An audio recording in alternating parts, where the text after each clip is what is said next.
पुढची महत्त्वाची बातमी, मराठा समन्वयक दिलीप पाटील यांनी जरांगे पाटलांवर काही आरोप केलेले आहेत। हल्लाबोल केलाय, जरांगे पाटलांचं आंदोलन भरकटत गेलं असं दिलीप पाटलांचं म्हणणं आहे। मराठा आंदोलन जरांगेंच्या हातातून गेल्याचं देखील आता मराठा समन्वयक दिलीप पाटलांनी म्हटलेलं आहे। तर त्यांनी जरांगे पाटलांवर आता हल्लाबोल केल्याचं पाहायला मिळतंय। जरांगे पाटलांचं आंदोलन भरकटत गेल्याचं दिलीप पाटलांचं म्हणणं आहे। तर मराठा आंदोलन जरांगेंच्या हातून गेलं असं महत्त्वाचं विधान दिलीप पाटील यांनी केलं आहे।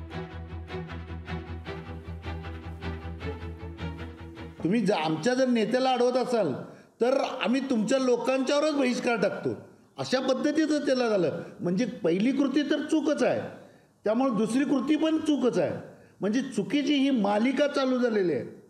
प्रत्येक जणानं बहिष्कार म्हणजे गावात गावबंदी करणं, बहिष्कार करणं, आणि कुठल्या कारणासाठी बहिष्कार करता? जर का समजा पाणी किंवा गावाला सोय दिला यासाठी बहिष्कार केला असता मान्य। हा जो बहिष्कार आहे हा राजकीय दृष्ट्या बहिष्कार आहे, त्यामुळे त्याला आमचा विरोध आहे। जरांगेच्या बहिष्काराला पण विरोध आहे आणि त्या गावाने जे बहिष्कार टाकला त्याला पण विरोध। लोकशाही मराठी ऐका, पहा, जागरूक रहा।